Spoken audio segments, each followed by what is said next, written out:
record on this. Okay. So I guess I should do an introduction.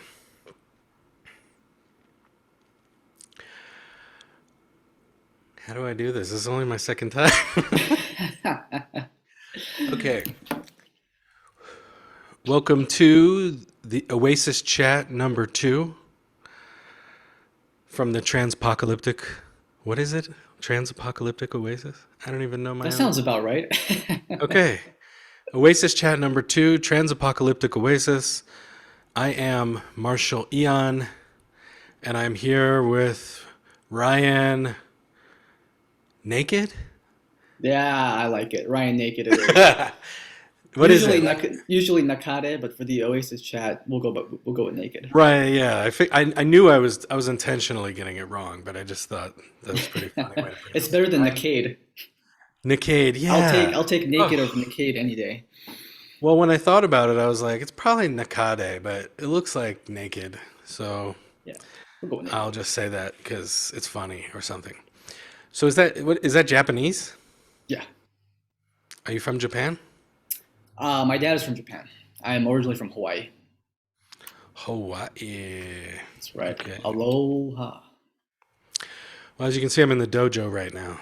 Yeah, I love the dojo. Reminds me of the Matrix when Neo was fighting Morpheus. That's exactly what it is. Nice. This is like a fan's rendering of that scene. Really? Yeah, Wow. Sweet. yeah. So is this cultural appropriation or something? Or Yeah, man, I'm gonna have to cancel you and cancel this yeah, recording. I think that might happen. But it's a good thing I've got all the swords and stuff.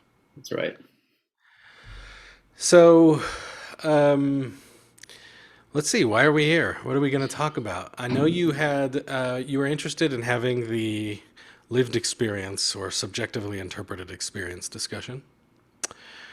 But I also noticed you have this harem of men on your website. Yes, I You've do. got all these men. I love men, apparently. Yeah, you keep coming out with them, and so we've got the titanium man. There's another one that's like the polarity man. Is that right? Mm-hmm. And Yep. then we've got the third one is the Vajra Man, right? Yeah, Now is that the trio? that is the trio. Are there any other men that you're working on, or There is another one. I'm trying to think if it's something that fits into one of those three categories. But the third one I'm thinking about is like something to do with values, like remixing or playing with values and expressing ideas from a different set of values or from the perspective of different values. So like the value remix man or something. I don't know. I like that. So okay, so I want to understand these different men. And so the first man is the titanium man, and my understanding of that, it's like an upgrade on the steel man. So, and it basically consists of it's like a transcend and include kind of thing, right? Where you're attempting to include other views in this sort of higher upgraded view. Is that right? Maybe you can Yeah, explain it better. yeah, sure. It's very simple from an integral perspective, right? It's like we talk all the time about like differentiating between structure versus content or stage versus code. So there's kind of the content of the idea, and then there's the structure, the level of complexity through which the idea is expressed through. And so I'm basically trying to introduce this concept to the public without getting into like, well, there we have states and stages, and then we have this and that, and just to say there's a difference between an idea and the level of complexity and nuance through which the idea is expressed. So that's really interesting.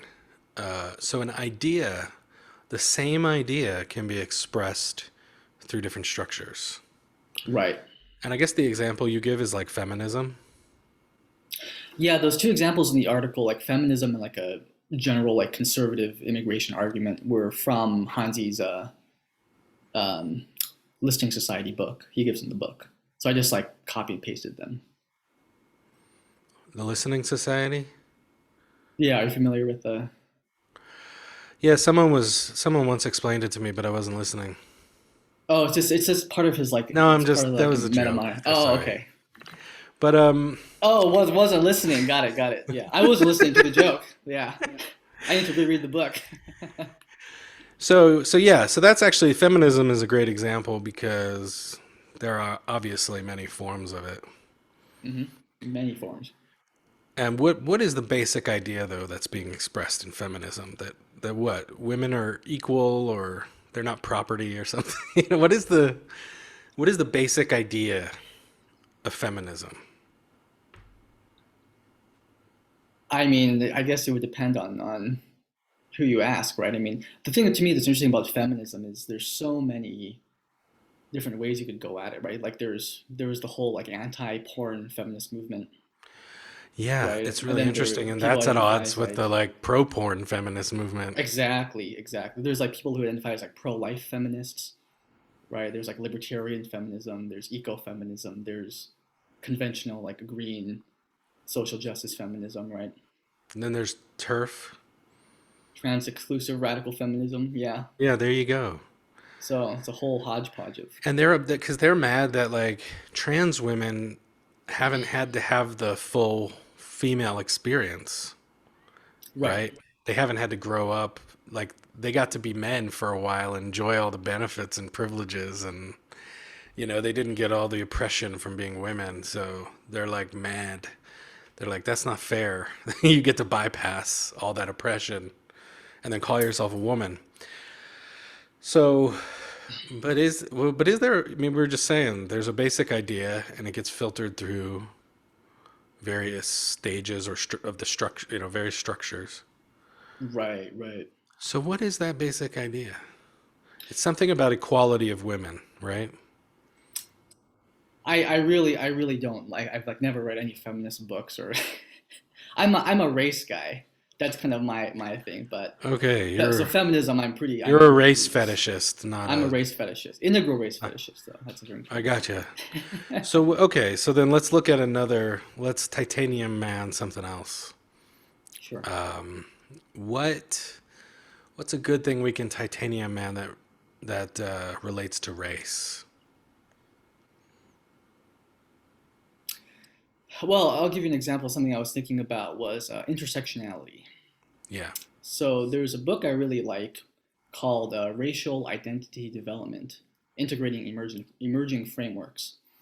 And it's basically it has a whole bunch of different arguments and perspectives and different research, the literature on racial identity development, like people's subjective sense of racial identity goes through different stages that correlates pretty much exactly with what we understand about integral theory, right? Right. And the book was part of the book that I thought was most interesting was critiquing intersectionality with another way of looking at kind of the intermixing of how being in a kind of system influences your identity. And they called it simultaneity. And they said the problem with intersectionality is that it's too like stagnant. Like you have these, it's like you're a black Yeah. woman and it gets kind of like locked into this grid. And so simultaneity is an even more fluid understanding of identity, kind of like from a complexity systems perspective. Identity is an emergent property from the complex interplay of personal, cultural, sociological, systemic factors, kind of like tetra arising from integral theory, right? So that to me was kind of like a titanium. It's like a one step more complex or advanced than intersectionality, but still kind of transcends and includes kind of some of the basic insights of intersectionality. What do you think? I think it was Jordan Peterson's insight or observation. He said like intersectional if you add up all the intersections and like all the different categories of oppression and all that, eventually you just end up in individualism. Hmm. Eventually you're just like every person has a unique experience. You know, you're Japanese and you got a different experience here than you would have in during World War II, for example. So it's like your Right. race doesn't necessarily tell us what kind of experience you're going to have or what kind of oppression you're going to experience. So once you add up all that stuff, it just sort of inevitably leads to individualism. It's like, well, what was your individual experience, and what kind of suffering have you had? And the intersectional lens is just, I guess, it just makes things makes it easier to think about things, or to categorize people. And because I guess the problem was that black men were making progress, but black women weren't. And so Kimberly Crenshaw was like, well, and I think the example was, the sort of impetus for this whole thing was, Clarence Thomas and Anita Hill. Mm. And it sort of showed that it's like, well, he's a black man, but he still gets to, he still gets to be a man, and he still gets to oppress women, and so on and so forth. So just looking at things in terms of just gender or just race is inadequate. We need to start stacking up more categories. Right, right. But again, if you add everything up, eventually you arrive at individualism. Hmm. What do you think of that perspective? I think there's an interesting perspective, right? Because I think well, a little background about me would be kind of fun for you and for the viewers Sure. of this, right? My background's in mediation and conflict resolution, and I live in Portland, right? I live in Gresham outside of Portland, and so the kind of green scene and all of that is in my Yeah. face every day, Are you having right? to like mediate between like Antifa and the Proud Boys? Anything like that? So I am part of a grant funded project called Portland Peace Team, where that is like part of what we're supposed to be doing. Not Wow. necessarily like live at a freaking rally Good because I'll luck. probably die, right? But like trying to set up the Right. context to prevent that kind of shit from happening in the first place. Yeah. Um, right. And so part of what I recently did was there's like a kind of like a move, and my organization has been like the lead, like the most like orange organization of all of the Portland networks. And so we were kind of, I think the executive director felt a pressure to start integrating more of these kind of equity and diversity ideas and trainings. Mm, And so I just volunteered and said, I'll teach it. I'm going to be the guy who's going to like own that before anyone else can own that. cool. Right? I'm going to beat him to the punch and try to provide the most integrative meta perspective to these things and kind of That's take the lead on that. And what's cool, Marshall, is that because I'm pretty much the only person there who's not white, I kind of have a certain amount of authority and kind of affirmative action privilege, right? you're higher on the intersectional totem pole. Only by one variable, being Asian, which isn't even considered to be that like great.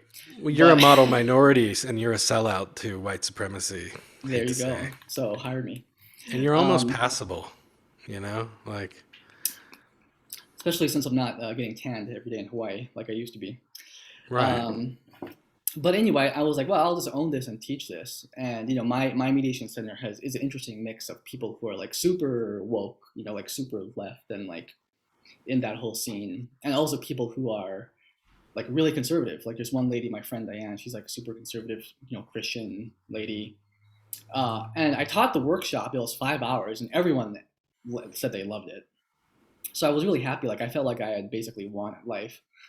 Um, but I think that the key thing when it comes to intersectionality is looking at the for me that my interest is all of the categories, right, are social identity categories, right? So like if we're looking at the intersection of like if you're black and a woman, right? How do those kind of external identities and the socialization dynamics that form your upper left quadrant experience, and looking at the kind of lower left quadrant, lower right quadrant systems and contexts that may treat people differently enough so that you want to make a distinction conceptually or linguistically. But I'm still curious, like, well, how does that actually combine uniquely with someone's just totally unique upper left quadrant subjective experience, so that we don't reduce that just to social identity, which is what I think Right. is the main problem, right? It's a kind of I call it identity reductionism. So it's like Identity really reductions. like Marshall is a white man, But there's a lot more to you than just being a white man, Hey right? man, don't assume my race. Or your gender, right? No, I'm kidding. I actually identify as transracial. Oh, transracial.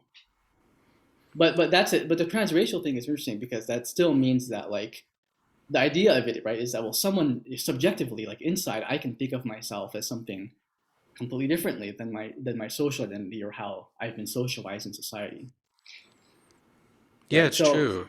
I get So my accused whole I get accused of wishing I was black or thinking I'm black. So there's something you and about me both. blackness. Really? You listen to hip hop or Oh anything? yeah, oh yeah, Sweet, dude. 100%. That's All right. right, we're gonna get to that conversation, but so I could easily see, um, and I'm actually more comfortable around black people than white people. White people with all their rules and social, What a racist. stigmas. I know, and so I can relax more around black people, and so I could easily see turning that into like, well, maybe I'm really black on the inside.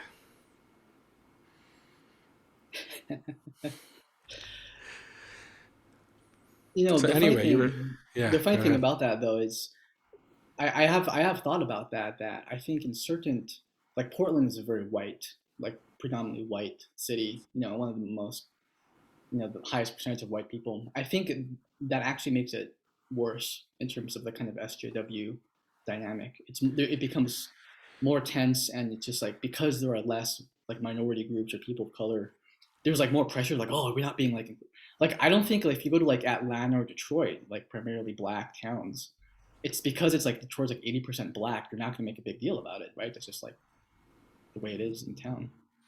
Yeah, it's the racial disparities Right. that incites them. Right. Exactly. And then you have to worry about like are we doing this correctly, are we doing that correctly, and start getting kind of neurotic about it. Whereas if everyone was black, then you wouldn't be necessary to like talk about it. Yeah. So what are the kinds of things that you're doing in Portland with that peacekeeper mission? Oh boy, it's we're still figuring it out, but the idea is to work with a lot of nonprofits and network to try to promote some kind of scalable peace building infrastructure to prevent violence, specifically protest related violence, from occurring. So they basically looped in all of the mediation centers. During the riots last year, Portland lost 150 businesses. They just up and left. Like, I don't want like Antifa and Proud Boys, whatever, burning my place and breaking my windows and fighting. So the city of Portland has an incentive, economic incentive, to try to prevent that from happening. So Right, yeah. they called the mediators and the mediation centers. And that's you? That's me. Okay. So it's I have no idea what the hell we're gonna do, but it pays well. Oh, you're working on it. We're working on it. Okay, it pays well. That's all that matters. That's all that matters. We're orange now. That's right. So, okay, so back to Titanium Man. Um, so that is the what is that? That's the integral move, basically, Hmm. is transcend and include. Right, and the very idea that an idea can be expressed at a higher level. So the example I always give is like Westboro Baptist Church Christianity Yeah, I remember versus the integral Christianity. Christianity. Right, In contrast to like Meister Eckhart. right, exactly. So they're different. So they're lower and higher frequencies of the same basic ideas, and so on and so forth. Exactly. So the And my hope Titanium is Man to move is always to raise the frequency yes. and then say, "What do you think about this?" Right, right. Okay, makes sense. Yeah. Yeah, it's Easy mostly one. just It it is takes a lot of easy. work too, though. It does. Especially Everybody if you're has like these allergic to like something. everybody has these like simplistic takes on everything. Totally. And so you try to like titanium man them and they just like fall asleep or Mm-hmm. so how helpful is it really at the end of the day? I think my my hope with introducing the idea, because I teach workshops to the public on like dialogue and communication depolarization. So that Gotcha. was kind of my attempt to just introduce the idea of distinguishing between content and stages, Yeah, that makes sense. right? That's And cool. not to dismiss an idea just because it's expressed at a lower level. Yeah, yeah, yeah. I'm having to do a lot of this stuff. So I'm in the diamond approach, Hmm. and we are working with the DEI activists in the school. Oh, And so that is part of the challenge. It's like it's not enough to say, "Hey, that's all wrong," or that's low frequency. mm, mm, Um, we are also having to do more of the transcending and including, which it seems to be a really slow process, because they've got their paradigm, and it's a very simple paradigm, and that's why it's been selected for right, at such right, scale, right, is because it explains some aspect of reality well enough, and it's really easy to get. It's like right. I can explain the woke paradigm to you in about 5 minutes, Hmm.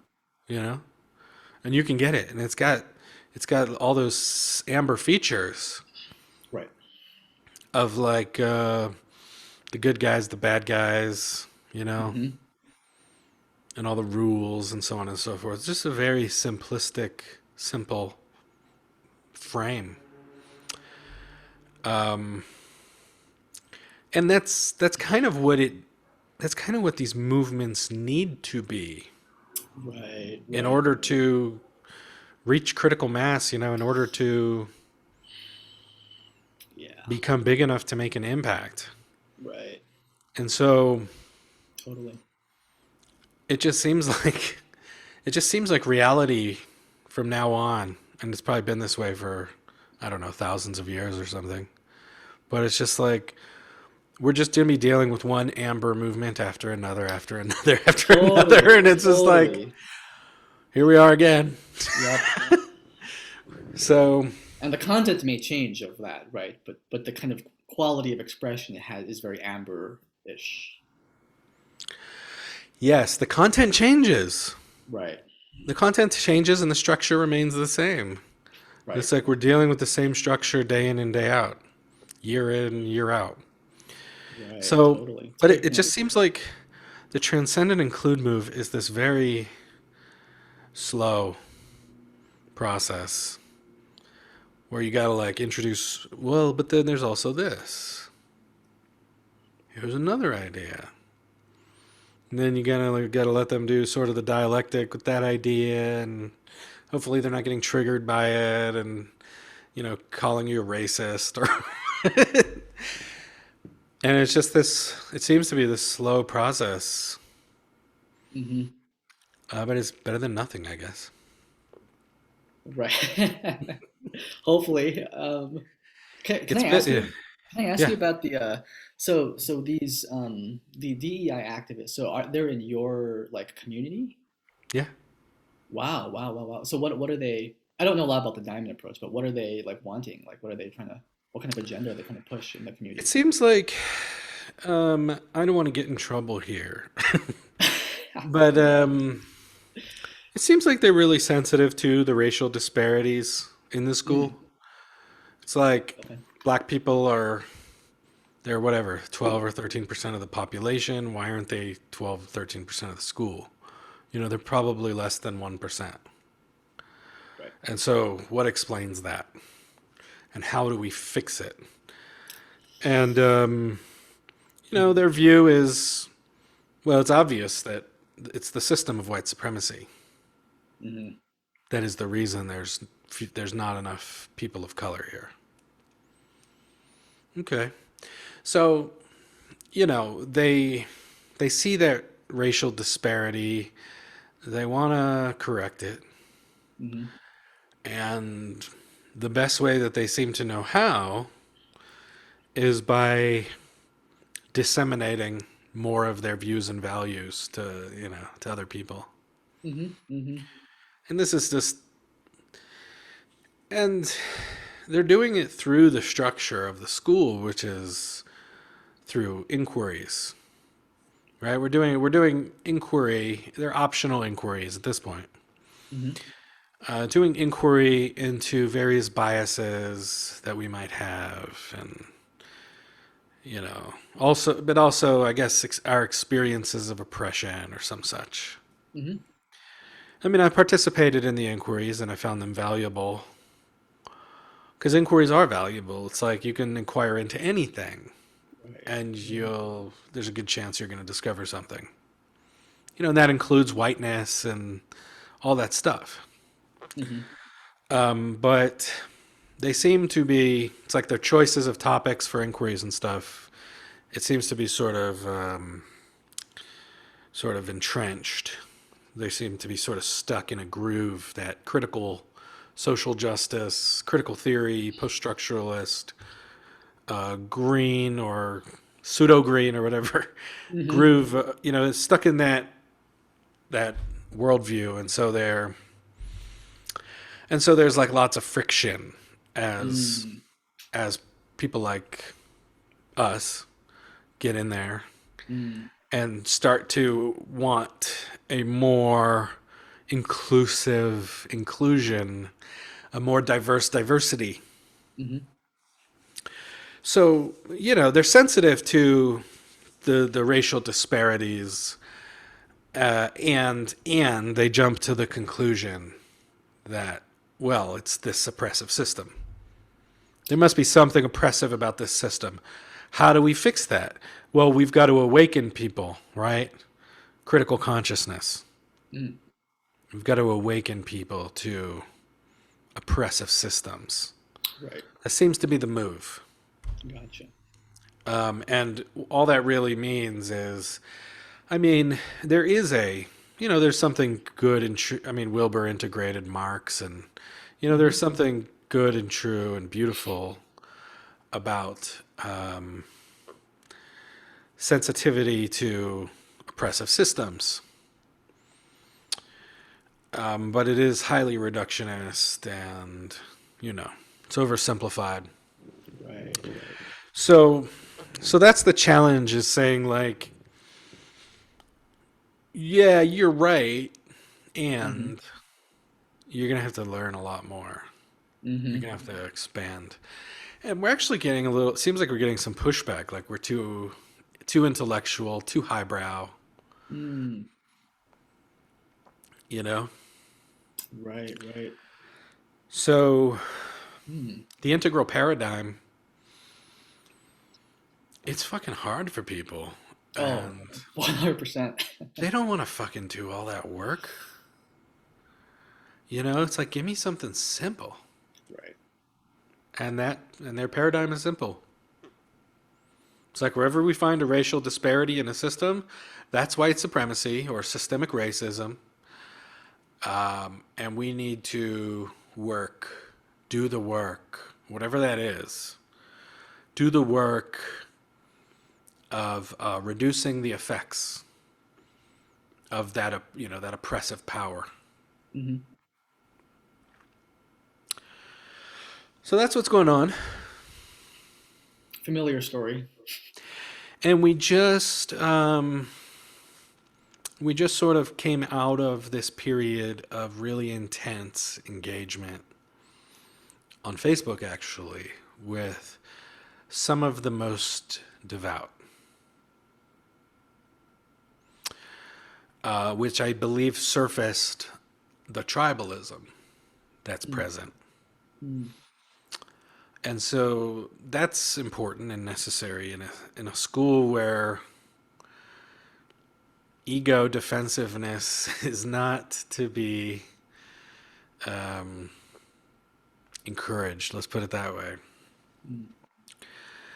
And so that's one part of it, and then of course there's the part of addressing the actual content of the views, and Right. Um,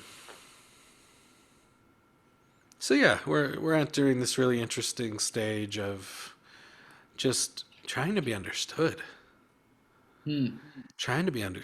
because, like I said, the most devout, they're operating from a pure amber lens for the most part, and they can only separate us.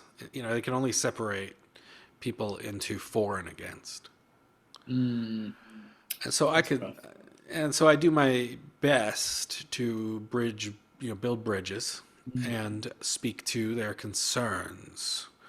But it's like once you come in with the criticism or anything, even like expanding the frame is threatening. mm, mm, Expanding the frame feels threatening somehow. right, right, Because it's like things are getting more complex when you do that. exactly. And complexity engages the higher brain and it starts to be work, Hmm. right? Whereas like it's like lower brain, amber structures, uh it's like it's almost like we're born, maybe we are born with, you know, the structural supports for amber in the brain. Mm-hmm. I mean, every child becomes amber. Right, right. Very few of them stay. I mean, I guess if they're brought up in a red culture, I guess plenty of people stay in the red, in that red paradigm. But regardless, I mean, we know it's a simpler paradigm, simpler worldview. It's real easy to understand what's right and wrong, Hmm. and they're just trying to be good people and do what's right. And then they have these like brainiacs coming along and telling them that they're doing things all wrong, and or whatever, right? It's like we're not even saying that. We're trying to have a nuanced conversation, and the people are like, huh? Mm, mm, So mm. Wow. so titanium manning is it's a lot of work. It's a lot of work. It's a lot. So I'm curious, on the interpersonal level of really dealing with these people. I'm curious for you, what has been effective? And, are there certain talking points or communication techniques or Really the most important thing, and they're all different. They're all individuals. Imagine that. Um, but the most important thing, I think, is to meet in that green place of yes, we yes, we know that racism still matters, it's still relevant. We're not, so we're not like out of touch like these right wingers or conservatives who are like, we solved racism, 50 years ago or whatever. right, The civil rights movement, we're done.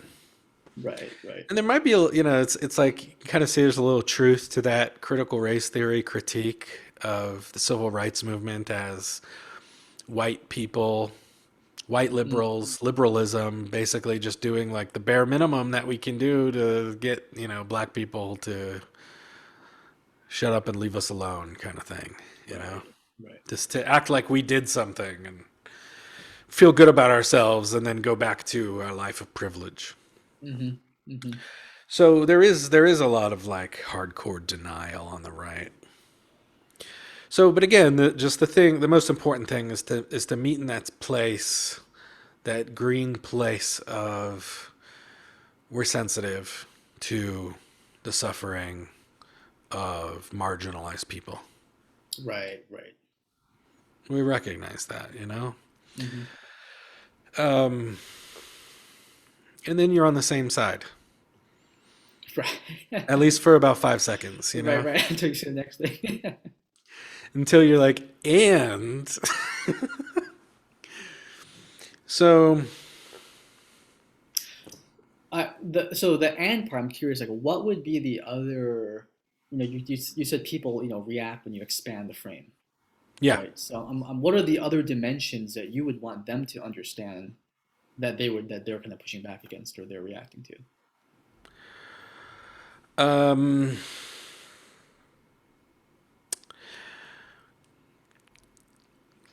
a lot of it comes down to just the narrowness of the lens, the Mm-hmm.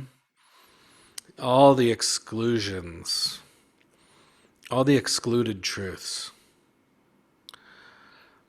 That's really hard. And then the other thing that's really hard is viewpoint diversity, Mm-hmm. which I guess is this kind of yellow slash teal move, you know, to ask that we not just have demographic diversity at green, race, gender, sexual orientation, etc., Mm-hmm. but we also have viewpoint diversity. Right, right. And that's hard because that diversity can include critical views of them. Right. Exactly. Views that are critical of them, or Right. views that are maybe similar to theirs, but just different enough to be threatening. Mm, So that's hard for people because most people aren't used to taking other viewpoints. mm-hmm. They might pay lip service to understanding each other, but they're not like getting deep into the alt right fascists, and trying to understand like, wow, what do they really value? Right. What do they really value that makes them believe what they believe, and Mm-hmm. all that stuff, Mm-hmm. which I've done. You know, it's like I understand the entire ideological gamut. So these are, I don't know if you have to be integral in order to tolerate multiple viewpoints. Maybe you do. Mm, We're going to find out. We're going to find out how, because there's no, from the perspective of the diamond approach, the diamond is multifaceted. mm. The diamond includes all facets. And so by extension, we're including all facets, all perspectives, Mm, mm. all facets of an idea or topic. And so it's a natural sort of it's a natural environment for viewpoint diversity. Right, It just right. hasn't really developed Mm-hmm. because nobody has there's been no need to really. I mean, there probably always has been a need to because there is a kind of socio-political dominance of a particular socio-political worldview, Mm-hmm. for sure. It's been needed, but nobody wants to speak out about it because nobody wants to get called a racist, fascist, bigot, Mm-hmm. which is what happens when you start to kind of challenge the frame and the dominant culture. And that's actually happened with me. I basically have had to stop caring about Mm. being called a racist because that's what's happened. Nobody says you're racist, but it's always like by implication, you know. Mm-hmm. You're Mm-hmm. you're anti-social justice, Mm-hmm. anti-Black Lives Matter, all these sort of racist adjacent categories. Mm-hmm. Mm-hmm. So, yeah, the viewpoint diversity thing Mm-hmm. is, I think, critical for everyone, everywhere, this entire country. I mean, that's part of the liberal tradition. Is like we are for free speech and open-ended inquiry, and we're interested in all views. Right, right, That's the liberal tradition, and this right. movement is opposed to that. So it actually makes it harder in a way. But we'll Mm-hmm. see, because we've got, you know, We do have a few. We do have a maybe one person that I would call an extremist, Hmm. a radical. But for the most part, they, we all share this context of the diamond approach. That's the ultimate frame Right, that right, this lower frame is sort of subordinate to. right, And right. so our whole thing is like, well, let's just come in and we're just interested in doing the work of metabolizing, Hmm. metabolizing their views, metabolizing that frame, separating out what's false or what's incompatible, and leaving the rest. Right, right. So Yeah, that's what's going on with us. Maybe your polarity man can help us. Can you explain that one to me? sure, sure. Do you know about polarity management?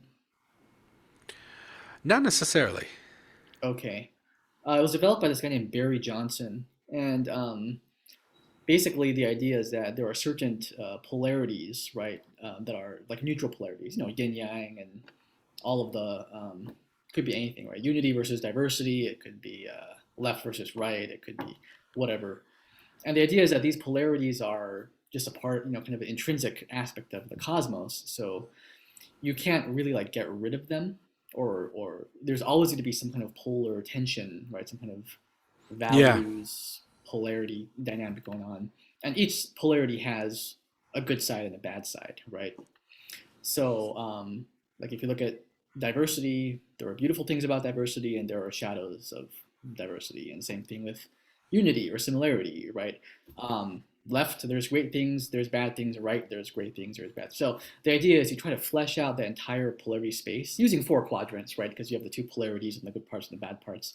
And the idea is, Hmm. given that we can't get away from that polarity, and if you try to double down on one, it just creates the shadow of the other one. So how do Right. we oscillate between the two polarities consciously only on the good parts, right? So we're going to oscillate, get the good parts of one side, get the good parts of and avoid the shadow sides.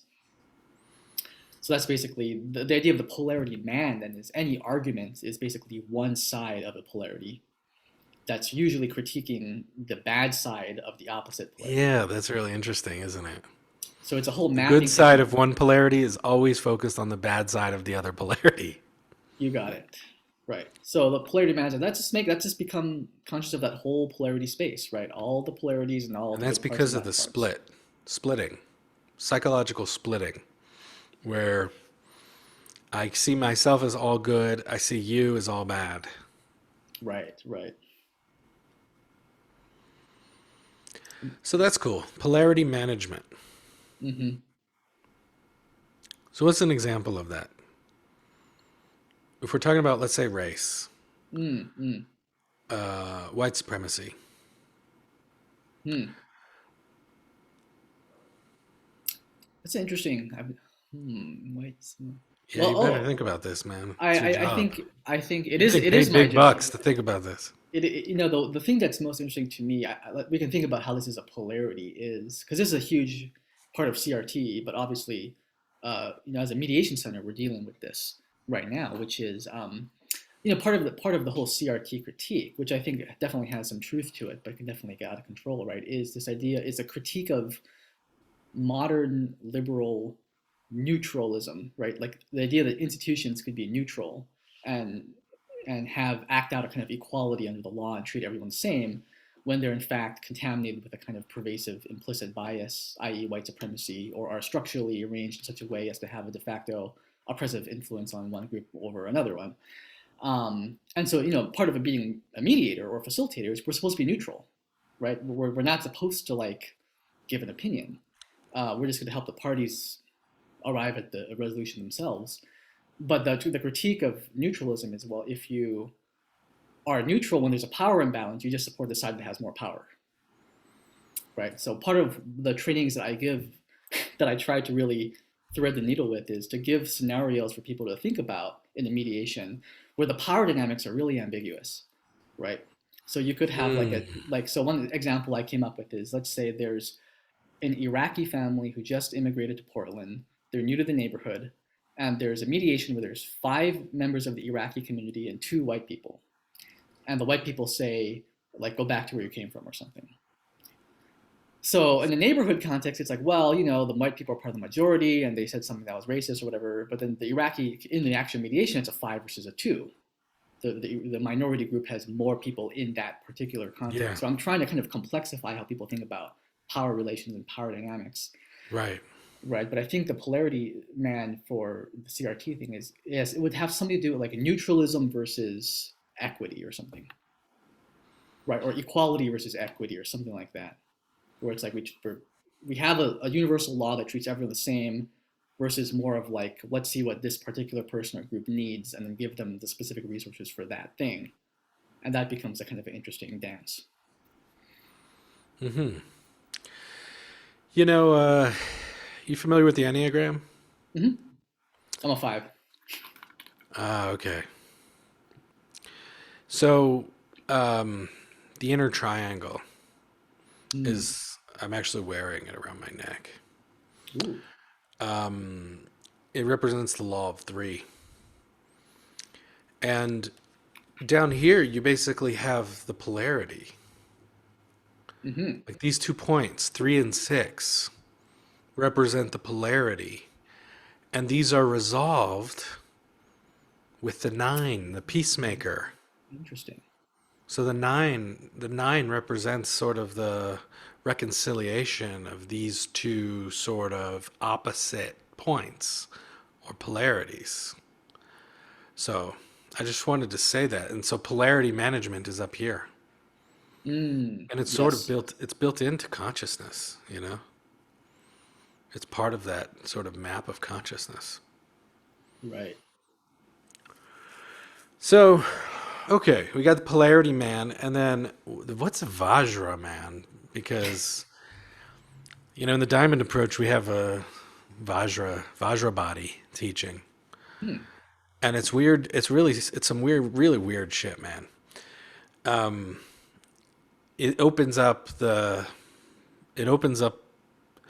consciousness to have unilocal experiences. And so you're used to, about non-dual, right? In theory. Okay. from a dualistic perspective. Right. So you and I are doing the dualistic thing right now. Probably you a little more than me, since I'm so much more enlightened. Obviously. But saying. But then there's this other possibility, and that's sort of like where Wilbur goes with, up the stages, and like up here you got non-dual. Right. That's like non-dual experience is like the peak. Right. Diamond approach is oriented differently. It's like, well, here's the dual. It's almost like they're side by side. Ah, a polarity. Well, there's actually 4 distinct turnings of the teaching. So, first turning of the teaching is, and it can look hierarchical or not. It doesn't need to be hierarchical. First turning of the teaching has to do with the individual consciousness. And that's the world of dualism. The perspective of the individual consciousness, the soul, and its identity, its identities, and its attachments, object relations, so on and so forth. Essential aspects. It's like the experience of the individual consciousness, whether it's structured by the ego or not. And then there's a second turning of the teaching, which is the boundless dimensions. And the boundless dimensions are your typical non-dual realizations. And there's sort of 5 of those that we work with. The absolute, which is emptiness. In Buddhism, it's sort of seen as the most fundamental realization, as the empty ground of being. Mm-hmm. And then there's creative dynamism, or the logos dimension. That's the source of creation. Logos and eros. The creative aspect of reality and the ordering aspect of reality. Creative dynamism. And then there's pure awareness, which is more like Advaita Vedanta, the Ah, infinite eternal consciousness. right. And then you get to like the dimension of pure presence, boundless Mm, presence, where the experience is substantive, in contrast to awareness, which is clear and light. hmm. Presence is substantial. It has density and texture and all that. Interesting. So, and I think that's probably more like what Eckhart Tolle talks about. He talks a lot about presence, Mm-hmm. which is different from awareness. Interesting distinction. And then the fifth dimension that we work with is divine love, which is like the dimension of pure presence, but everything has an affect of love. Mm, And this is the more traditional Christian mystical right. experience that God is Right. everywhere and God is love. Mm, God is omnipresent and omnibenevolent. Omnipresent and omnibenevolent are just another way of describing a non dual experience of the loving nature of reality. So, and these have a certain kind of hierarchy, and at the same time, they don't need to. Um, you can have an experience of any of them at any time. You can realize one and not the other. So, but then the realization of the Vajra Body is what begins the third and the fourth turnings, and Vajra Body is a unilocal realization. Unilocal is, what does it sound like? One locale or one location. mm-hmm. So from this view, all points in space and time contain all points in space and time. Oh, nice. There is one point. There's literally only one point, but it's everywhere in all points. So the concepts of time and space, of extension in space, these concepts break down. Ah, got it. Got it. So you become freed from the constraints of those concepts, those constructs, Mm, which are seen to be constructs right. that are present. The concept of extension is present in non-dual experience Hmm. because they're characterized by a sense of expanse. You know, it's like I feel like I'm one with everything. Right? There's a sense of expanse. I am the whole universe. There's this expanse. So space is still present in all of the non-dual experiences, the concept of space and extension. Mm, But those can break down. Those can be seen through, and they're useful constructs. They're necessary. They structure our reality in a certain way. right. But they can be transcended. Mm-hmm. And then I can't really tell you what it's like, but apparently, if you know the William Blake poem, to see a world in a grain of sand, and a heaven in a wild flower, hold infinity in the palm of your hand, and eternity in an hour. So a whole world in a grain of sand. He's playing with time and space, Right. Right. those concepts. So it seems like he had such realization. And he may have had that realization without any kind of non-dual realization. Mm, mm. Oh, interesting. Yeah. Yeah. Yeah, so it's like there's not necessarily, from the view of the diamond approach, and Mm. ultimately in the fourth turning comes in the view of non-hierarchy. Huh. And non-hierarchy is not like a green anti-hierarchy. Non-hierarchy includes hierarchy because it has no preferences, right? To really be non-hierarchical means you don't take a preference against hierarchy. Right, right, To do that is to enact hierarchy, you right, know, right, right. performative contradiction. And that's actually the performative contradiction of green. It's like all you guys with hierarchy out there, you're all wrong and we're right, you know. Right, right. So so the view of non-hierarchy includes both hierarchy and a hierarchy or anti-hierarchy. Mm. Both are allowed, Right. which is really interesting because it's like, well, you use hierarchy when it's necessary. I mean, this is very like second tier perspective, Right, right? right. Hierarchy where hierarchy arises, you know, the relevance arises as needed, you know. Totally. So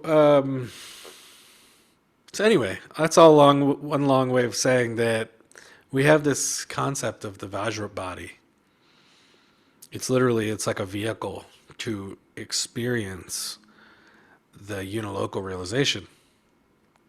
Mm. It's a particular kind of inner body. It's basically like the inner vehicle or inner structure that's necessary to. It's like a spaceship or something, right? It's like you Mm-hmm. get in this spaceship and you could just go to the moon, but this one has like the hyperdrive and it'll take you to the other galaxy or something. Right, right. So, anyway, tell me, what is Vajra Man? Well, that was a beautiful explanation of. It sounds really cool. I mean, I'm gonna check out the If that you want to check afterwards. out if you want to check out a book that expresses this view, there's one called Runaway Realization. Ooh, I like the And name. the idea behind runaway realization is like there is, you know, the like Buddhism is all about enlightenment. Mm-hmm. From the perspective of the diamond approach, there's no such thing as enlightenment. Or rather, there are many kinds of enlightenment. Ah, interesting. And in fact, the realizations and enlightenments never stop. And that's the runaway. The runaway realization is like one realization after another, after another, after another. And, you know, it's a cascade, a Hmm. continuous unfoldment of all these different kinds of enlightenment.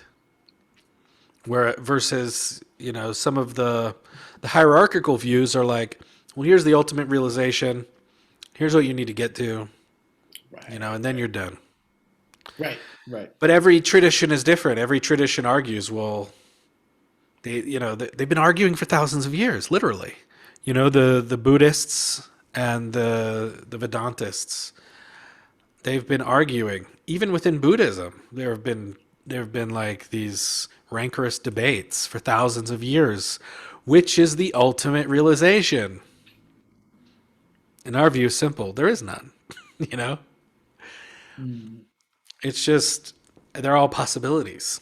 mm. That's awesome. So, runaway realization. Anyway, I'll check it out. Yeah, for sure.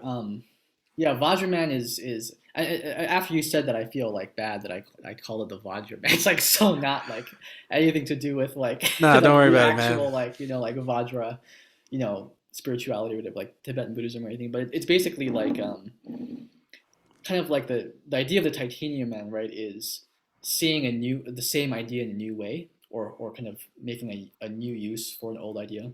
So Vajra Man is like feeling an idea differently, or feeling a meme differently, or altering how the state of consciousness through which an idea is expressed, so that it has a different subjective impact on you emotionally and in terms of impacting your state of Interesting. consciousness. So, what's give me an example? So when you okay, I'll give you an example. So when you were just talking about these ideas, I was just kind of feeling into it, and the univoc what was it called, the Unilocal. unilocal, yeah.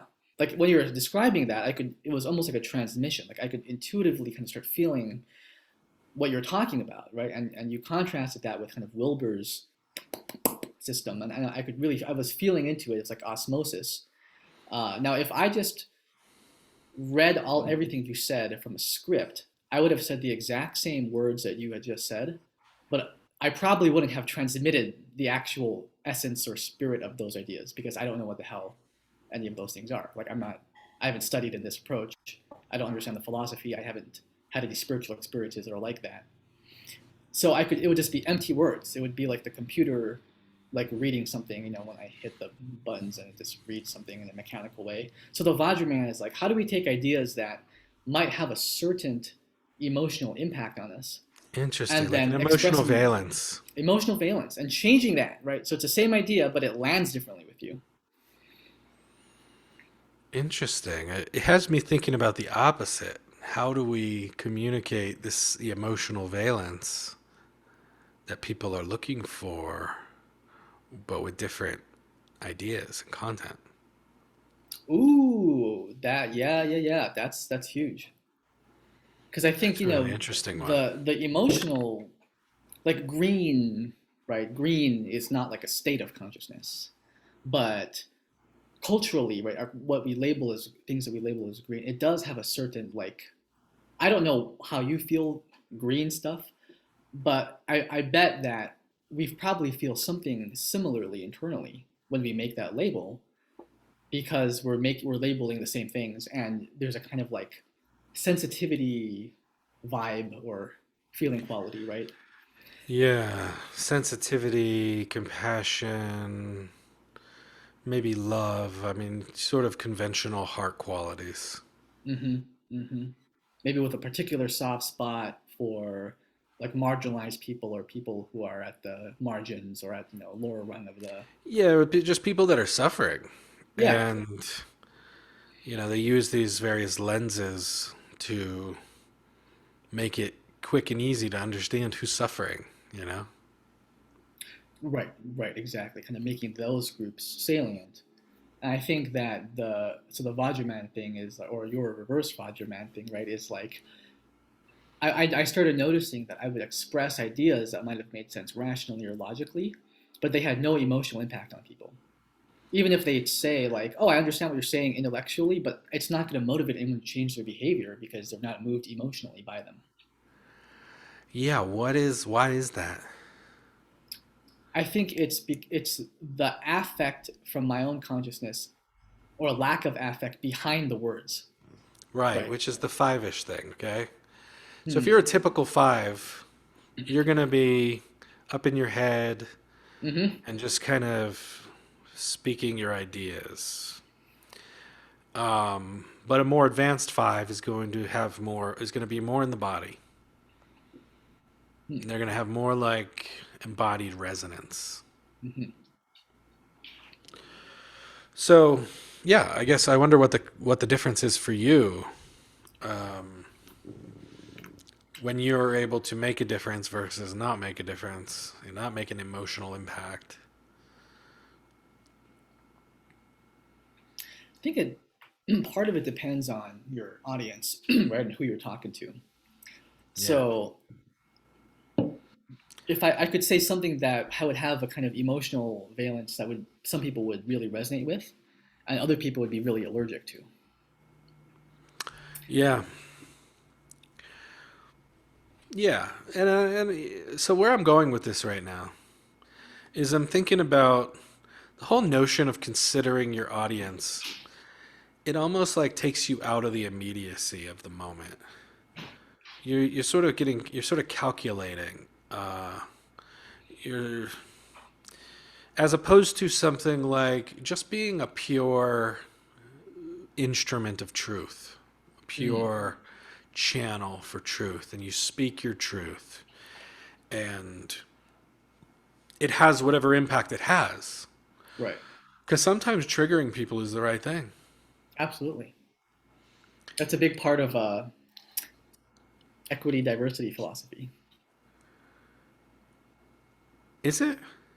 at least in Portland, like making people uncomfortable. Oh, okay. I see that. Yeah. What is the goal? Okay, so you make people uncomfortable so that they open up and they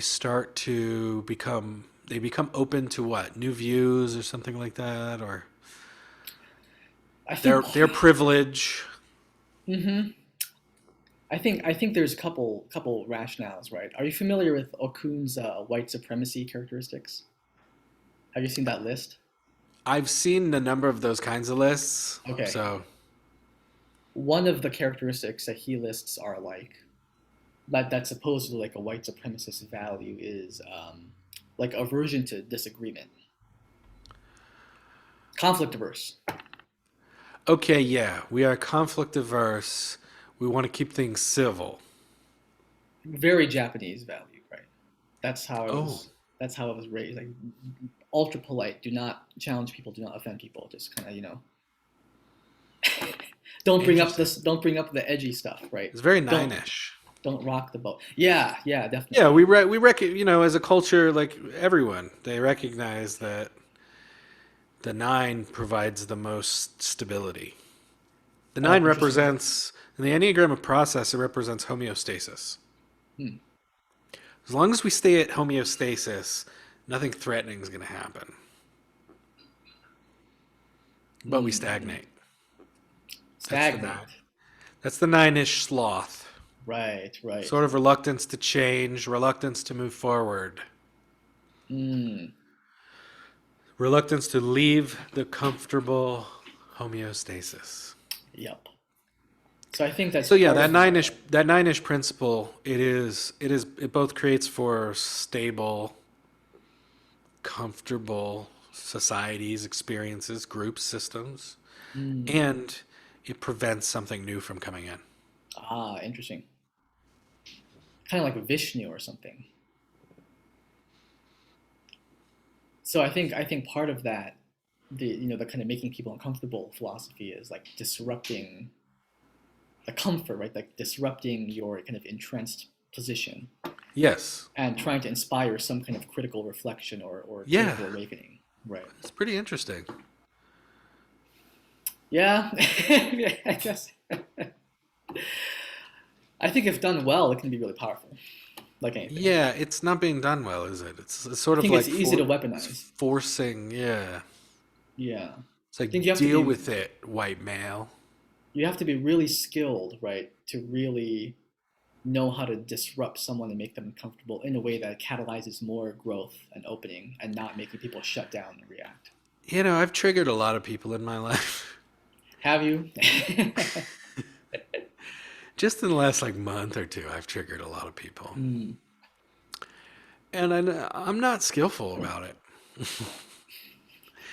And but interesting things happen.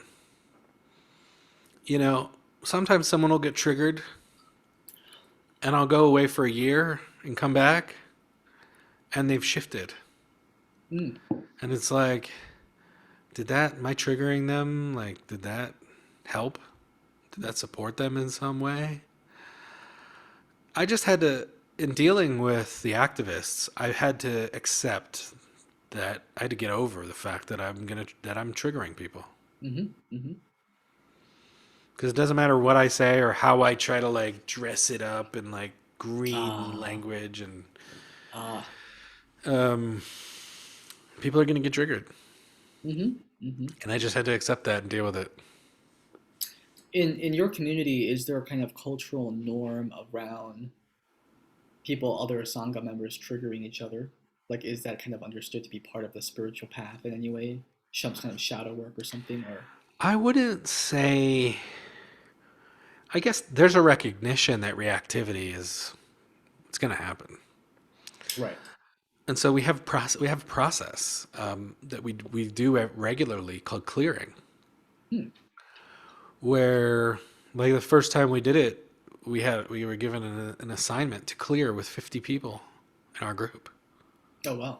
50 people, and during clearing, you sit down and you clear the air.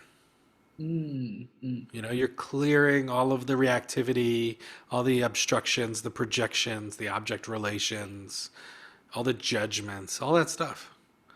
You're clearing the air until it actually feels clear. There's nothing, there's none of that heavy crap in the way. Mm-hmm. So, So there is the recognition that reactivity is inevitable. Right. And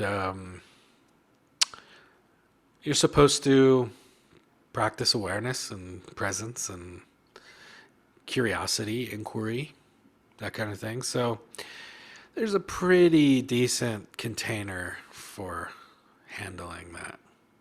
Mm-hmm. Yeah, and what's cool, what I like about triggering diamond approach people most of the time, it's like when you trigger them, there's only so long that they can make it about you. There's only Oh. so long that that person can stay in that you did this to me. Because eventually the awareness kicks in like, oh, I'm in reactivity and that's nobody's fault, you know? Mm, I'm in reactivity and that's mine. mm, mm, So that's the kind of thing I've really enjoyed from triggering diamond approach people. mm. That shared context of taking ownership for your stuff, Totally. you know? Totally. That is really nice that taking responsibility or ownership for your stuff is like it's Yeah. kind of like a norm, it sounds like, right? Like, It's totally a norm. I've been reading about like shadow alchemy. hmm. And there's this woman named Carolyn Myss, Hmm. Myss. Do you know her? Yeah, I read some of her stuff when I was a teenager. Okay, I heard some in that. I heard some. Yeah, I know her. Yeah. So she talks about archetypes, Hmm. and she talks about the survival archetypes. There are four survival archetypes that we all have, Right. and so they are the child, the saboteur, the prostitute, and the victim. Good memory. I only remembered prostitute. Of course you did. That was the only one of the four I remembered. Because you're a straight male, misogynist or anyway. AKA teenager. Yeah. So, but the idea is that these are rooted in survival consciousness, and if Carolyn Myss's view is correct that we are divine beings, we don't need to be mired in survival consciousness.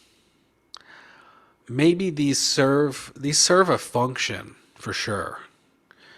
You know, someone's breaking into your house. It's like, fuck, I'm a victim. I gotta well, I guess even then you want to be a warrior.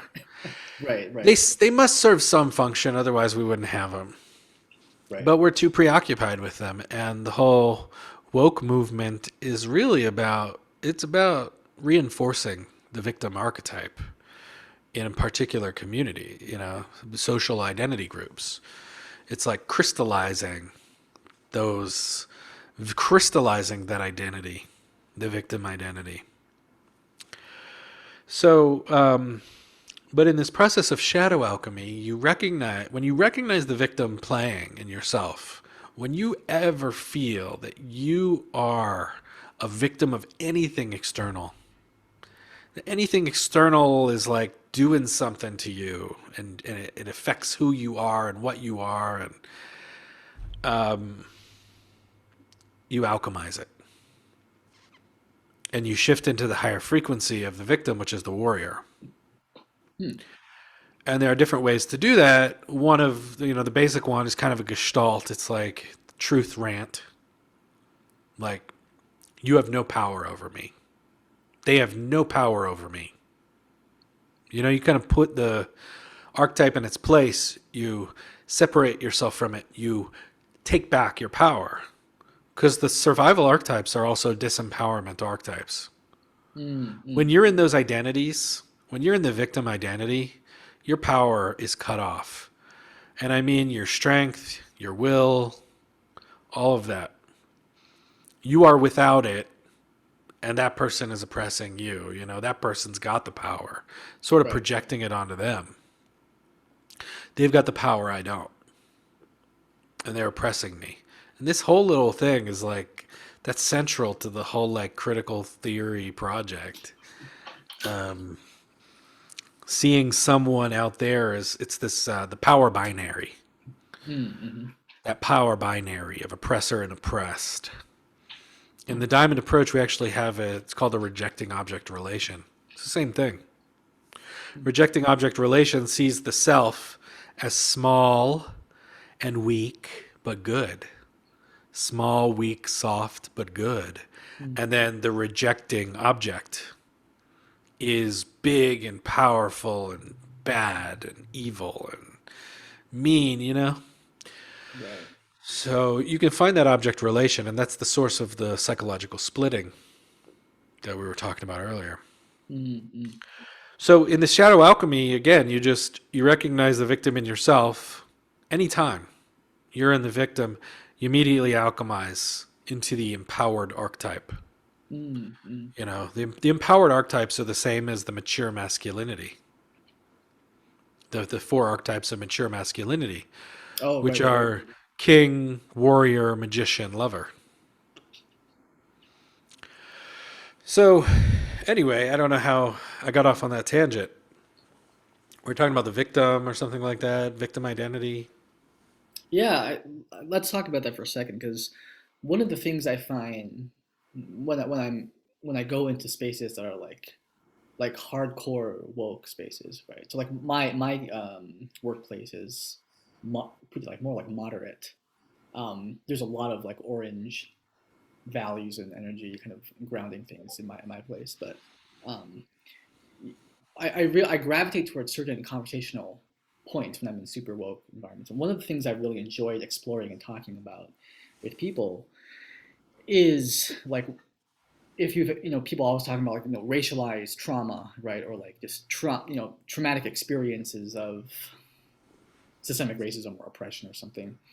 And one of my favorite things to talk about is like in terms of like an internal practice, right, in terms of the self work, like what's really been helpful for you to start to heal that or overcome that, right? Like what has worked, what has not worked, and what is the importance of doing the self work, right? The inner growth stuff. And there's some interesting philosophical things I like to make discussions about philosophical topics and kind of as a way of kind of diving beneath the culture wars, right? Distract people. Right. Right. Like one thing I think a lot about is like if we're nothing but a kind of postmodern patchwork of inherited cultural and social signifiers, and we're suffering from a kind of false consciousness because the system has conditioned our consciousness in such a way that we're either blind to our privilege or blind to the way we're being oppressed, and so then we kind of have the kind of awakening of a critical consciousness, right? If that it truly is the case, then what is the inner part of your psyche, the inner part of your being, that's able to actually take a meta perspective, question that, challenge that, and then replace the maladaptive social patterns that you've experienced with something more authentic, with something more coherent or resonate with who you are, right? Like, if we're nothing more than social identities, and who is doing that and what is that? Like, if you're going to kick out your internalized white supremacy, you're going to purify yourself of all the white supremacy you've drunk in over the course of your life. What is going to replace it? Like where does that come from? Well, you know, the white supremacy is not in us; it's outside of us. It's invisible. It's invisible and diffuse. I mean, implicit bias is part of it. Mm-hmm. I guess that is it. Is that it? Is that the sort of psychological, the upper left basis of white supremacy? That's Well, their supposition. there's the left hand, which would be like widespread implicit bias, right? And I think the right hand quadrant would be called structural violence, which is where Right. you it's kind of more like a lower right quadrant, like you don't have access to resources equitably that other groups would have. Right. So I'm just wondering whether the work of clearing yourself of white supremacy, you know, is it, it's not, I don't see them clearing themselves. Of course, not. That's why I make it a point of conversation. I don't see them clearing themselves of white supremacy. In fact, they are enacting, Yeah. they're all following colonialist scripts, you know? They're colonizing. They're colonizers. Post-colonial colonizers. I've heard of the word linguistic imperialism. Oh, that's good. But it's beyond language, you know. Hmm. Ideological imperialism.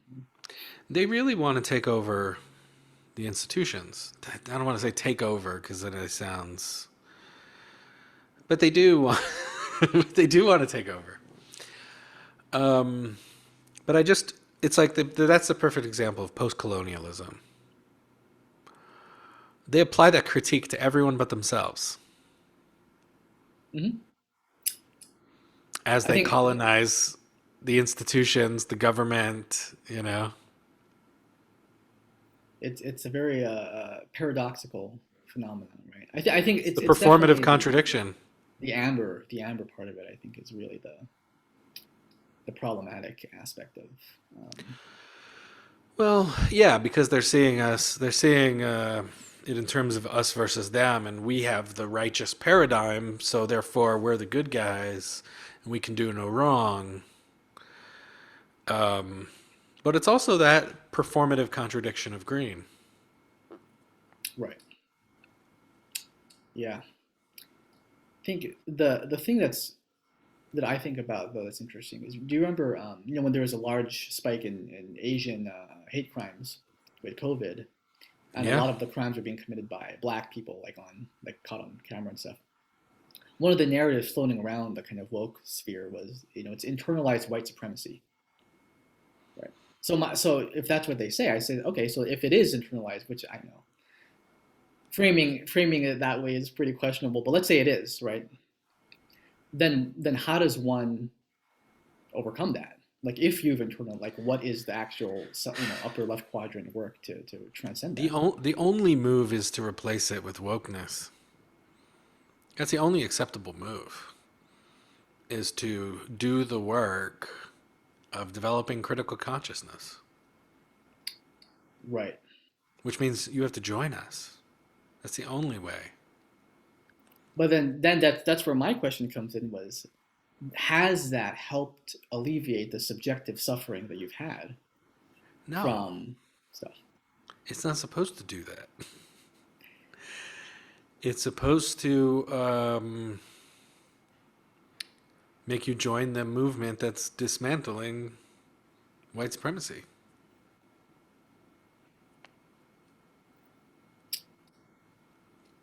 Yeah. They don't seem concerned with alleviating suffering. Am I wrong? No, I don't think you're wrong at all. I think that no, you're not, which is why I like to bring those up to talk about. Yeah, the alleviating suffering. It really does. It focuses on the solutions because Right. the endless fixation on white supremacy, it's so disempowering. And it's also, it seems like it can be insulting to people of color because it's basically saying, look, you can't achieve anything in this system, you know? You can't be free until white people decide. It's the same thing. It's racism, It's white race. You can't be free until white people decide to relinquish their privilege and their power over you. It's a very disempowering narrative. Yeah. It's disempowering, and it's empowering white people at the expense of Ironically, people of color. Ironically, right, right. I mean that's kind of it's really unfortunate that a lot of things that I've found to be helpful conversation points really only work because I'm not white. You yeah, know, like I was trying to give people advice, like you should, and I was blind to my own privilege, Marshall. I didn't realize how I can get away with things. I can incite certain types of discussions. Right, yeah, that I can't. right. Um, I still so try. I try to, yeah, you got to try, right? But I think the thing that I'm always going back to, right, is like I think the nuances of power and complexity, right? Kind of the DEI backfire thing, right? Some one guy called it a checkwity instead of equity. It's like you're just checking boxes, and it's like, oh, do we Yeah, have enough black chequity, people? Like, check, do we have the right? quotas. Right. Very white supremacist, right? Um, and so part of that, I like to poke at is all of the emphasis on whiteness, right? White supremacy, white fragility, white yada yada yada yada, right? It can have that effect of like just we're gonna just recenter all the white people again, right? Yeah, And make we're it and hyper recentering fixate whiteness. on whiteness instead of actually affirmatively boosting other voices, Yeah, right? We're kind of recentering what we're trying to get away from, which I don't find productive from a social justice perspective, right? yeah. There was this great Kathy Young article called "The Problem with White Privilege Discourse," Mm, and I'm gonna just read this paragraph from the end where she says, "The social and economic disadvantages still faced by Black Americans in 2021 are absolutely an important issue that needs to be addressed. Whether these disadvantages are primarily the effect of historical legacy racism or racial prejudice that still endures today. But if the conversation is about Black disadvantage, then that's what we should talk about. Reframing it as white privilege mm, is rather transparently intended, despite all the denials, to appeal to white guilt and shame. The message to white people is not just, we need to do more to ensure fair treatment for Black Americans, but you have good things you don't deserve. So I really appreciate that point. It's like, let's just talk about Black disadvantage. yeah, yeah, You know, totally, totally. let's find the disparities and, the actual disparities and explore those Right, right. instead of like just trying to blame the disparities on a disfavored demographic group. So that would be so much more inspiring. It would be more inspiring to Mm, me, mm. just personally. Wow. It's like, okay, where are blacks disadvantaged? Let's talk about it. Let's find it. Let's figure it out. Let's work on it. But instead, it's like, oh, you've got white privilege. Hmm.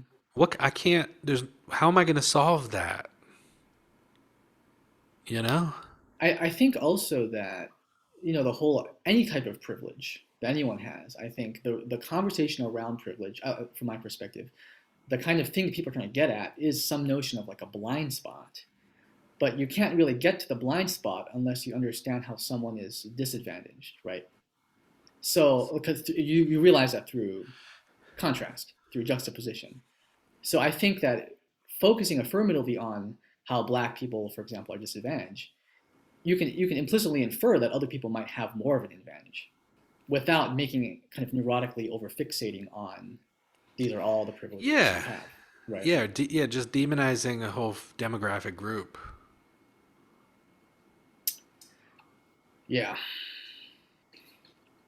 And also, I think the other thing I think a lot about too is like the well, first of all, like what's funny is like I don't like talking about white privilege or white supremacy because I'm not white. I don't know what it's like to be white. I haven't had that experience. But I I gotta don't. tell you, man, you seem like, I mean, you act white. Thank you. What a compliment. So I I'm a would banana. confer my white privilege onto you. Please, please. I'd be like, he's white enough, you know. Can we have a Actually, translation? I just appear white or pink or whatever this is. This is like ivory pink, but I'm Jewish racially or something. Ethnically? Mm. So there's this entire so like the alt right would not consider me white. Sorry, man. I know. What a bummer. So my white privilege doesn't really pay off in the deep south, you know? Although I'm passable. You can't really tell, I don't have It's a all lot about the of. passive. If you can pass, then you're I can pass. I fooled you, you you know. did. I can fool everyone I else. thought you were So black this entire time. that's more accurate. But anyway, you were saying you don't like to talk about that kind of stuff. Well, I think the thing. Well, it feels bigoted, doesn't it, for you to be like Yeah, I'm not going to talking talk about about like another group I'm not a part of. Like talking yeah, shit what the about a group, fuck, right? man? But I mean, it doesn't make me feel comfortable to do that. Yeah. This feels That's kind like of very racist, right? yeah. But I think that like my dad is from Japan, right? Hmm. And he confessed. He told me basically that he's a racist, Well, yeah, everyone in Japan's a racist. and he has to look at that. That's not at all a racist thing to say, but but That's a very non-racist thing for him to say that he has to right, look at it. right, right, That shows right. actually that he's not that racist. No, right, exactly, right. No, Because I know in Japan they're just like yeah, of course. the What's the Koreans word? the Koreans suck, right? What's the word for a foreigner, white person? Gaijin, Gaijin. yeah. But They're like, of course. yeah. But like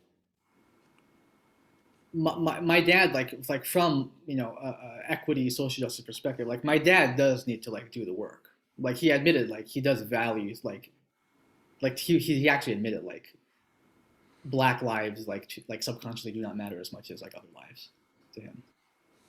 And so if he needs to look at himself and really look at his own racist tendencies, right? Talking about white privilege, white like it's not going to like it exonerates like he doesn't. There's no cultural meme that will encourage him to do that. He's just like, oh, I guess that's this like a white person thing, whatever.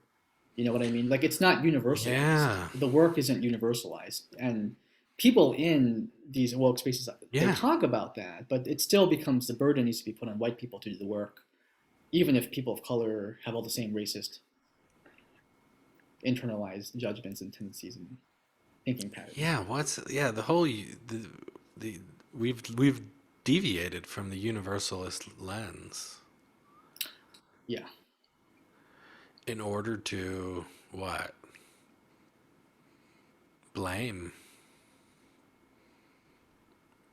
Blame things on the oppressors. It's that Marxian power binary lens. yeah, and it's funny because I went to a study group on the book uh, what was it called? Me and White Supremacy. Do you know that one? No, thank God. I think it's probably the worst book. Like Ever written. really, I hated It's like it. the Mein Kampf of the woke or something. Sure, it was like white fragility was like looked like I don't know War and Peace or something compared. I mean, this book was just like a horror, like just really bad, and I just really hated it. And one of the ladies at the beginning of the book group, she was like, I was the only non-white person in the group, right? And she told me she was like, are you sure you want to like join us in this study group? Because like it's really hard for you to do this work as a person of color. I'm like, bitch, you don't even know me. What the fuck? Like I felt very excluded, right? I was like, hey, like I'm showing up here, right? But you're not going to even like welcome me into the group because it's All you can s- the emotional labor, and so it's like it's just making an assumption, right? That she and I actually gave that example in my equity workshops, right? So what I talk about, my kind of catch-all phrase that transcends and includes white supremacy, is dominant narrative. And dominant narratives are any kind of narratives or memes that you might internalize without critically inspecting. It doesn't matter if they're traditional, like quote unquote white supremacist dominant narratives from the mainstream culture, or if they're woke dominant narratives that you're going to internalize and end up using in a harmful way. But I just promote critical consciousness across the board, right? Question everything, question the cultural context you're in. Like if you're a kid and you grew up in Portland, this is your world, right? And it needs to be questioned. Everything needs to be questioned critically from a meta perspective. So that's something I offered in my class. So some of my examples of dominant narratives were like like America is a great place for everyone, We're and number one. and people of color shouldn't educate white people about racism. Uh-huh. And let's question all of them and look at how they could be harmful. Right. And I gave that example of that lady telling me that. I'm like, I did not appreciate that. I felt excluded from people who are trying to be inclusive. Yeah, that's the weird paradox. It's like we want we want to help black people, but not conservative black people. you know? Not black people that don't subscribe to the same paradigm. Mm. We want to exclude them. Is basically what the implication is. So diversity and inclusion, it's a misnomer. It's looking at too limited set of variables, right? Yeah. So that's kind of what I'm trying to always do. Is I'm trying to add complexity, nuance to understanding power and how we think about power, but power different scales, different variables that play into power, right? And then there's also thinking about the variables that we're considering when we're thinking about things like diversity. Like, what are the actual viewpoints that need to be included? Yeah, this is really interesting. The conversation about power, it occurs to me. It's like that's a really valuable one to inquire into because I imagine everybody can conjure up a situation or context in their life where they have power. Mm-hmm. You know? Like even if you're a black man, you go home to your family, you've got power there, which is why they say straight black men are the white people of black people. Cis straight Got black it. men are the white people of black people. Basically because, they have they have the most power of black people. So, I guess the idea is it would be valuable for everybody, even if they think they're at the bottom of the totem pole, to inquire into where they have power. Did Yeah, they know? Why absolutely. didn't they know that? Or Yeah, and yeah, yeah, how yeah, are they yeah. using it? That kind of thing. Beautiful, beautiful. This Absolutely. is a great kind of universalist inquiry. It adds more nuance to the conversation about power, right? Yeah, it takes it out of the split. Exactly, It exactly. puts you subtly. It's like, oh, I have power. I have power. I guess I do. I have power in this context, but not in this. Hmm. I give people an exercise where they map that out. Their power. Yeah, it's like what context do you have power or privilege in, and what context do you not have it in? Like, let's get really specific about the context, That's right? cool, man. Like in DEI environments, I have a fuck ton of power, especially if I'm the only non-white person in the room in Portland, dude. I can say whatever the hell I want to, basically. Well, not, but I I don't have a know, lot of man. influence. Asian privilege does not go that far anymore. Really doesn't. We're white adjacent is the term. I mean, you get. well, you make more money than white people. I mean, I don't, but I bet you do. my wife makes like 10 times the amount that I do. What does she do, man? She works for the Department of Health for the state of Washington. That's a nice job. So what's her race? What do you think? I don't know. It depends. I don't know. How racist are you? How racist are you? I mean, you could be a. You could be like a white fetishist, Okay, okay. I could be. What else is on the table? or you could be a ethnocentrist, racial Okay, ethnocentrist. Of course, Asian supremacist. you'd only marry a Japanese woman, Okay, or okay. else That's on the table. you bring great shame and dishonor to your family name. Could be. Could be. Very much a Could be. possibility. She might even be a goat based on the Damn pictures it. of your You got it. babies. You're posting pictures of your babies to Facebook. So, but she's not. So she's probably not a goat. So what we've All probably right, we you have three probably options on the table. You have one. You have a 1 out of 3 chance of getting it correct. I'm gonna say white. Why is that? Why you guess white? Um, because it's really just simple. It's like it's hard to meet Japanese people over here. Oh, going with the statistical argument, the demographic Yeah, argument. yeah, just like the likelihood of encountering, you could go to like Jap date or whatever, like J date for Japanese people. Okay, so I will say that I met her in Hawaii, and then we moved to Portland together. Oh, that changes Yeah. everything. Okay, so now she's like a Pacific Islander. Okay, that's a good, interesting inference. She's white. Well, see, I knew it, man. I knew you were. The fact that you showed up for this meeting today at all was, Oh, it's like that was a dead giveaway proofs of your white fetishism. of her blue eyes and blonde. She's actually I Polish have blue eyes. descent from. She's from Detroit. Her family is Polish immigrants from Detroit, Michigan. Yeah, I think yeah, my grandfather was from Poland Oh, cool. or lived, yeah, born and raised there or something. I've actually I've only dated white women in my life. Uh-huh. So It's not that my, is it's a not my sure fault. sign. That is a sure sign of internalized white supremacy.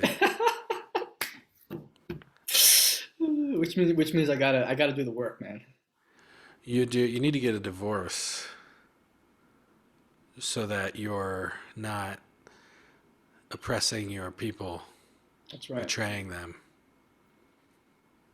It or is something. funny because all the environments I've been in have been in mostly like spiritual adjacent yoga teaching integral environments, right?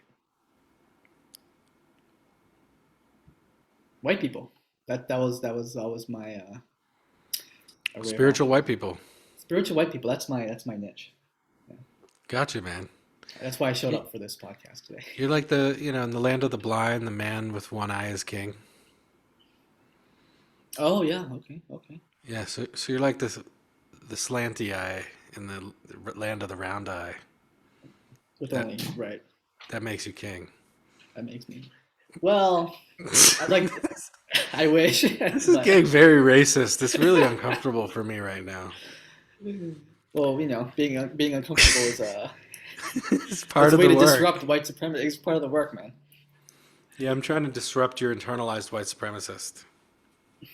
Yeah, it's not happening. Do I get any Jewish privilege? I think so. The right, Mm, the alt right peeps, they definitely make the case for Jewish privilege. Jewish privilege is where you get to pretend you're white and get the benefits okay. of being white while also being able to play the J card. You know, I'm oppressed. I'm eternally a victim. Hmm. The Jewish thing is interesting though because It's complicated, man. I think that if the whole pass is white thing, like if you were in Alabama or whatever, you would probably be fine. But if they knew that you were Jewish, that would probably be a little dicey. I'll tell you my experience with people from the South. Yeah. I once had some friends that were from West Virginia, and her dad, like this girl, her dad was even in this white supremacist gang or something. Like he had like a swastika tattoo, you know?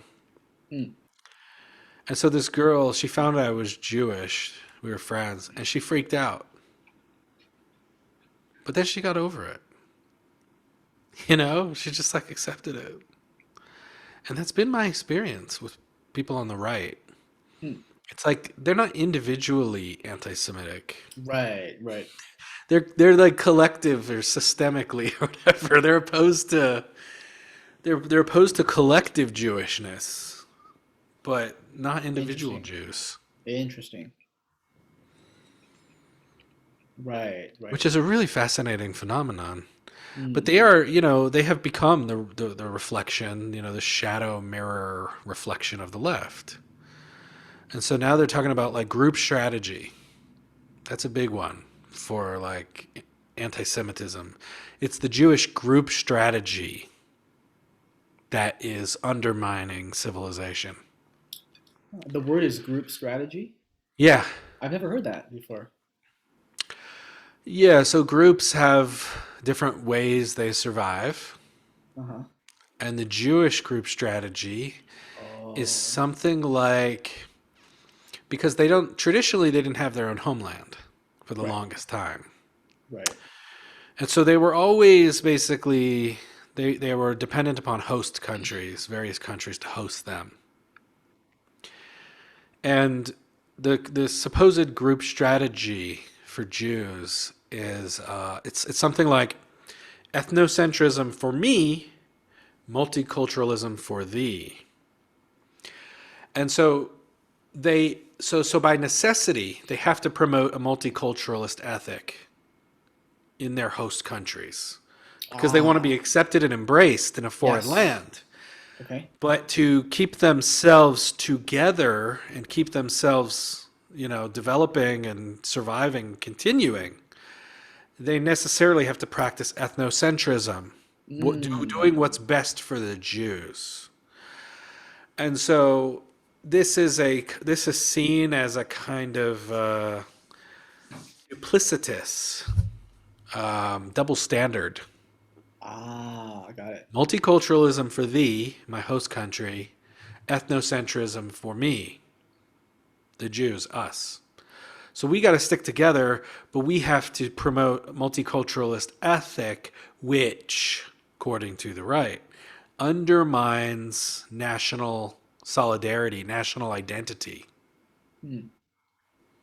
It undermines the homogeneity that they see as, which, there's probably some truth to it at some stage.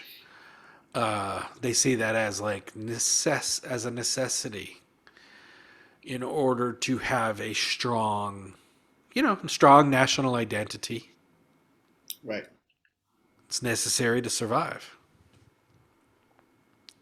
and they want to preserve their unique identity, which formed in the sort of laboratory or petri dish of the boundaries of their country.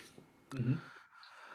And so that's sort of the latest thing is the group strategy is undermining necessarily. It's necessarily even if no individual Jew. This is the critical thing.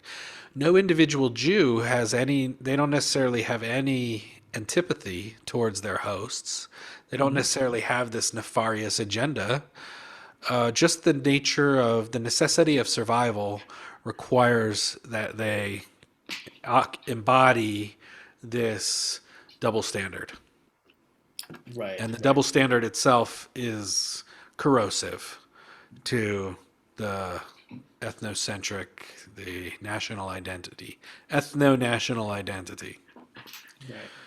So there, so basically, we're getting again into this kind of systemic Jewishness. you know, it's like the collective impact, their collective impact that you don't find on the individual level. So it's like an emergent property. Yeah, yeah. So once again, we found another way to make Jews like The bad. bad Right. people, or bad Right. influence. So Yeah. anyway, I know. The who's dog this is here. fella? This is my landlord's dog who's being extremely annoying. Hey, get away from me. I'm Your podcasting. landlord's dog. My landlords are out, so I'm using their living room to Oh, use. okay, cool. But yeah, the Jewish. I mean, like growing up in Hawaii, where all the white people receive racism all the time. There was in my high school there was beat up the Howleys Day, where like it was the thing about Hawaii is it's interesting. It's a reverse colorism. So the darker you are, the cooler you are, and the lighter you are, the more you're gonna get your ass kicked at the beach or whatever. So you better become like a surfer dude, kind of like assimilate into that culture, right? Oh, interesting. Um, Yeah, it was really interesting because I still remember when I was a kid, there was a girl who was like, I think she's like Filipino Hawaiian, and like every guy thought she was like the hottest girl in the world. She's like super dark skin. And my initial reaction was like, I don't think she's like that hot. This was like fourth grade or something, right? But eventually I started to like believe that, or like kind of like, I don't know what you call it, enculturate or was Yeah, socialized into that norm. So today I still think that dark skinned women are like the hottest. that's fascinating. And we actually, and white people actually have a similar thing. We're like, Hmm. they spend so much money and time getting tan. Yeah, yeah, yeah, yeah, It's like, what the hell is going on here? yeah. You know, But we you know, cherish darker skin, whereas everywhere else it's usually lighter skin. It's like, right, why can't anyone just be happy with who they are? right, exactly. But you know, the anti-Semitism thing, it's like just made zero sense to me. My whole like, I still do not understand. Like, I don't even have like a emotional impulse to like get it. You know, like if I wanted to tune into like a perspective like a white supremacist, right, who thinks black people or brown people are inferior and white people, like, okay, like if I can take that perspective and like try to think I'm kind of feeling it, right? Yeah. Anti-Semitism to me is just like Jews are to me just like Howleys. Like there's not that distinction to me just never made sense growing up in Hawaii. Well, the thing about Jews is that they tend to be very successful. Hmm. And so I think it was David Marshall who said, he was, maybe he got this from Thomas Sowell, Hmm. but it's something like people are resentful, people get resentful by either your failure or your success. Mm. So generally, the people that are being discriminated against are either they're really failing in the society or they're really succeeding. And when people succeed in a different country, if Jews are succeeding in their host country, it can be seen as at the expense of someone else Right, from right. that country. So there's a lot of resentment about Jewish success. Makes sense. And, but of course, they would say, oh, but they only succeed because they're shady, they're Right. dishonest, deceptive. So that's a big part of it. Mm, mm, mm. And as somebody that grew up around a lot of Jews, I've developed plenty of my own anti-Semitism. Tell me more about that. Oh man, should I perpetuate?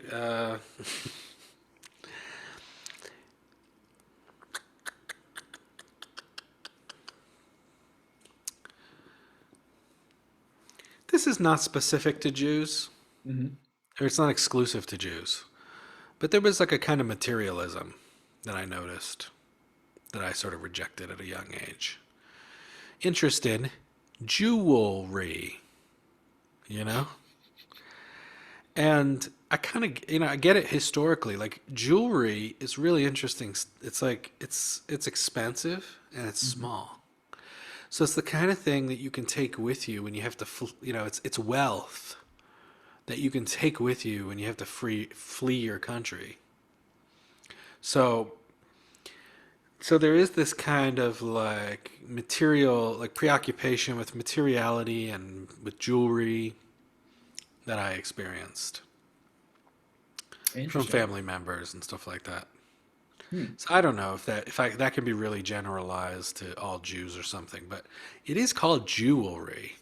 Hmm. Hmm. So there is this some kind of Jewish association with it. Hmm. I don't know. I haven't really looked much at my anti-Semitism, and I probably should at some point. But and then another thing was like temple politics and stuff that I really reacted to. Hmm. It just seemed like there was nothing really sacred going on there. It was a social scene, and that's not specific to Jews. That's obviously that happens with Christians and every other culture and religion. Right. Loses its when they lose their sacredness. It sort of becomes just like a social scene or something, culture. Right. But for me, that my personal upper left relationship to Jews is like, I guess my attitude is there's nothing sacred, really sacred there. It's whatever. It's an old childish view, but I'm just being sort of open and honest about my interiors, my personal history, because I rejected religion at a really young age, and so it's probably really easy to make the Jews the oppressive people, and they're oppressing me by just being religious, and then in high school it was the Christians, and now they're the oppressive group. And it was all dramatic teenager stuff. Like nobody was oppressing me. So anyway, Yeah. Yeah, the material thing is interesting because there was a lot of my Japanese relatives, not necessarily the ones who live in Hawaii, but on the mainland, right, are like my mom and I talked a lot about this. Like there is a very materialistic kind of culture. My family was not because my mom was a Buddhist. I grew up in a Buddhist temple in Hawaii, um, so I was kind of had cool. that alternative background, and my dad was a teacher, and so we didn't really get sucked into the more like whatever yuppie lifestyle or whatever. But that was always hard for me, growing up as a kid and not having any friends who were Japanese, because there was just such a I really from a young age valued spirituality and religion and existential types of exploration, and they didn't, Yeah. right? So all my friends were later on were white because those were the environments I gravitated towards, and um, didn't connect with my own people, right? So yeah. Did that ever change? No. Here I am. With the internalized white supremacy. There we go. Bingo. Well, we just hit I think 2 hours. Is that Holy right? crap! Is that true? It went by so fast. Time flies, man. Yeah, but thank you, man. This has been a lot of fun. It's been Yeah, it was a lot of fun for me too, great to and meet you. stimulating, and hopefully it'll be educational and informative to these heathens in the oasis. Hi, heathens. Thanks for watching. Bye, heathens.